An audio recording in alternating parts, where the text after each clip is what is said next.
I'm making a dramatic video which is going to be called kind of Tears of Dhamma. It is initiated, just a beam of light on the screen. It is initiated by one of the subscribers who left a comment.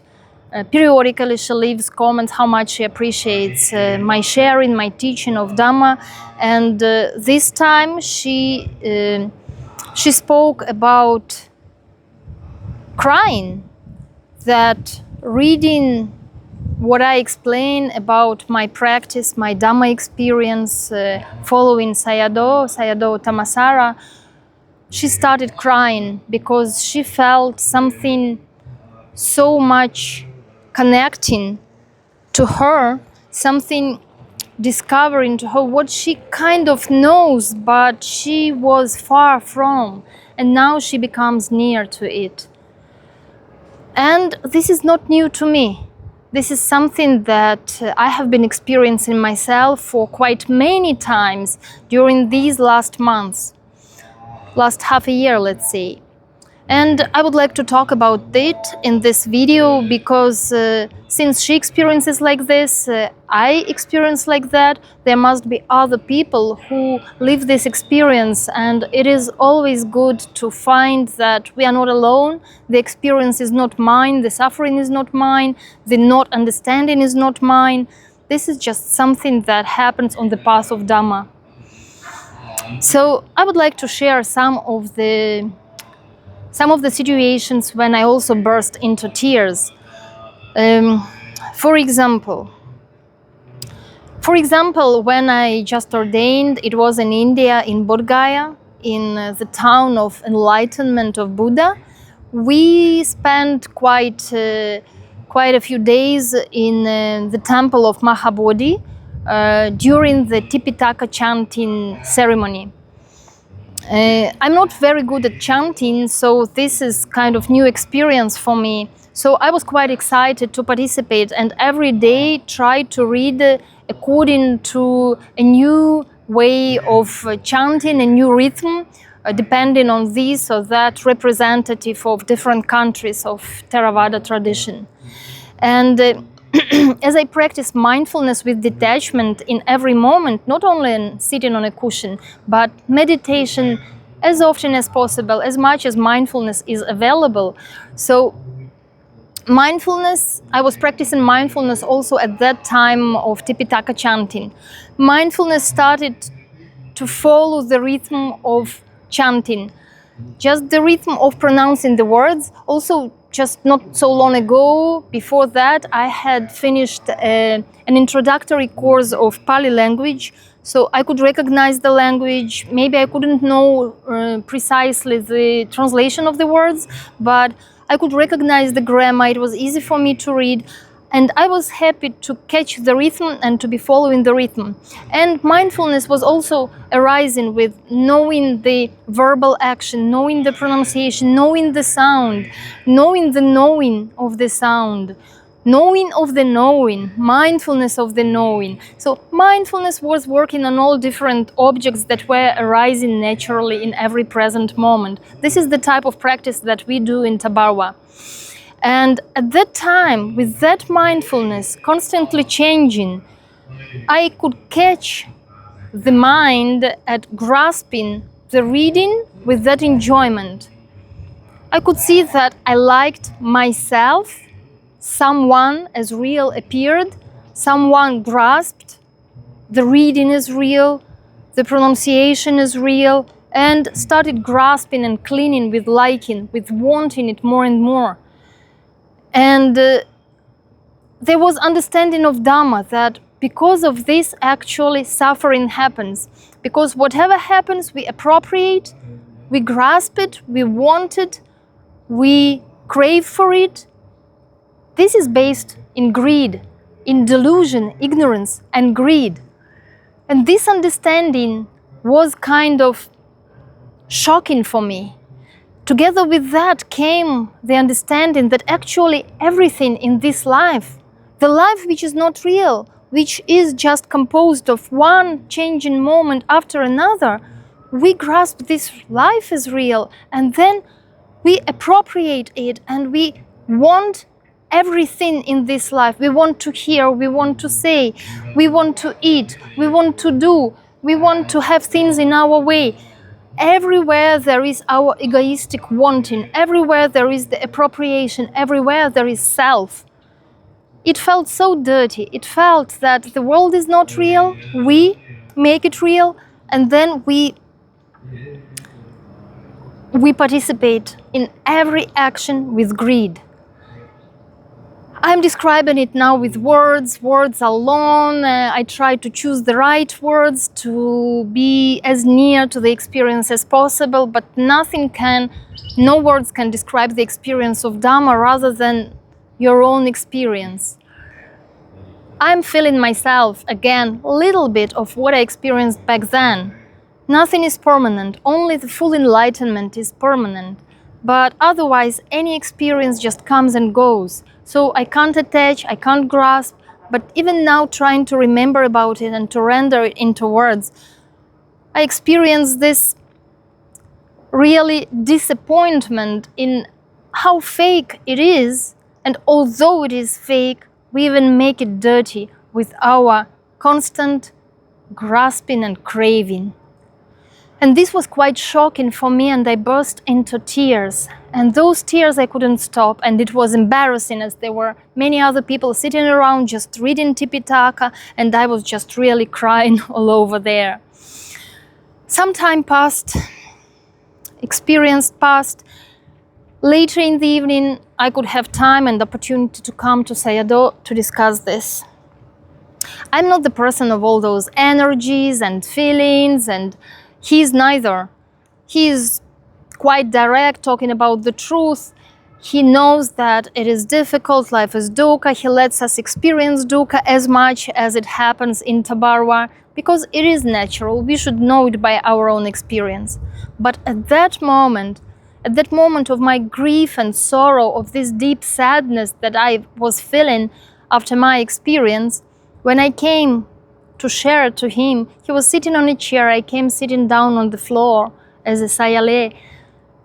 I told him, Sayadaw, I want to share my experience of what happened during Tipitaka chanting. And I explained to him more or less like I just explained to you.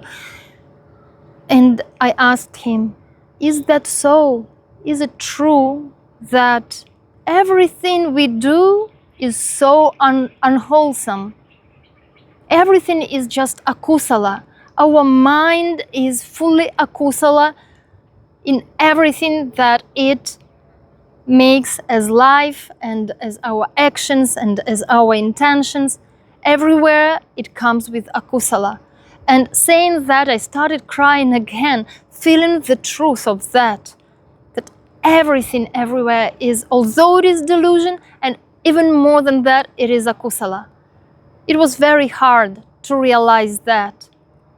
And Sayadaw at that moment, he just nodded to me, nodded silently, and I felt his presence at that moment, presence with my grief, presence with this difficulty of mine, of this experience. And now talking about it, I can compare it probably to the compassion that Buddha had when first, after his enlightenment, after his discovery, he didn't want to teach because he understood nobody would understand. But then out of the compassion to people, out of understanding the suffering of all that delusion and exactly dirtiness that we ourselves create with our greedy minds, out of the compassion, he decided to teach. This is the kind of compassion that I felt from my teacher at that moment. Now that experience is in the past. It was the experience of tears of Dhamma. Not like before, when I just started practicing meditation 11, 12 almost years ago. We used to try to meditate, to try to concentrate, and we would habitually follow the mind, go somewhere in our memories to the past, attach to some situation, feel ourselves as so unhappy, the situation so much unfair to us. Someone is like this and like that, I am like that, this should be different, creating all that drama about ourselves. And we would cry during meditation practice because of dwelling in the past. Later, when we progress in the practice of meditation, we start already staying in the present moment, and there is nothing to cry about because we just stay with the present experience, learning about the mind, learning about phenomena. And the new stage of practice is when we get deeper and we start understanding Dhamma and we start to be disenchanted, we start to come out of our illusion. And this brings again this strong pain, and again it brings tears of Dhamma. There are a few other experiences. I will mention probably just one that brought me to become a nun. I love Dhamma. I love to listen to Dhamma. Probably if I lived at the time of Buddha, I could be one of those who, listening to his Dhamma teaching, could get enlightened just by the end of his saying. Because I really love to hear Dhamma. So when I listen to the teaching of Sayadaw, when I listen him describing the impermanence, when I listen him telling about there is no someone, no something that we should understand, we should learn, we should remove those concepts from our mind, we should free our mind from illusional idea of someone and something. This touches me deeply. I may cry over that. But also he teaches about no self, but only the ever new changing, selfless, impermanent nature. Hearing that, usually listening to his Dhamma, we just sit and meditate. Same, I was sitting meditating, and I was yet a yogi, not a nun, and I started experiencing this detachment from self, knowing only the change of experience, change of one moment and the other. And in that change, there was the flow of the nature of impermanence. And it was light, easy to experience, there was no one to experience, until the moment when someone appeared, grasped, and named themselves as an observer. I know, I experience, I meditate. And this was very heavy when this self appeared. This was so shocking to be dwelling in the lightness of no one, just natural happening, and suddenly someone attacking, conquering the whole space, making it solid and durable.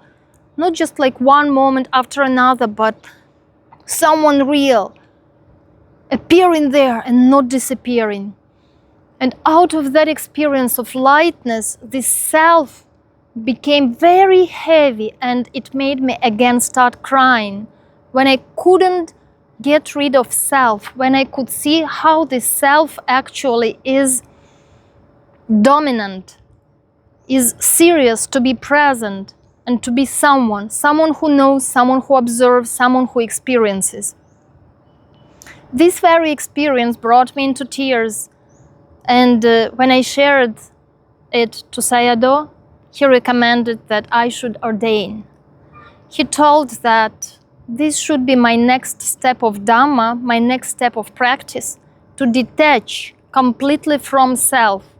And this can be possible if I make this strong decision of my mind to detach from my all habitual lay life, from concepts of my home, my life, my husband, my activities. No more mine, no more someone. Just detaching from all I know, all I'm habitual to, and choosing the life of a monastic where I devote myself to Buddha, Dhamma, Sangha. This should be helpful to detach from self. There were some other experiences. I won't go into details of telling them, but I just wanted to share that as long as we keep crying, there is someone who cries, right? So we need to continue practicing to be no one. We need to continue practicing to be equanimous with all the processes and to be free from someone, from something, to be free from ignorance. For this, we need to keep practicing mindfulness with detachment.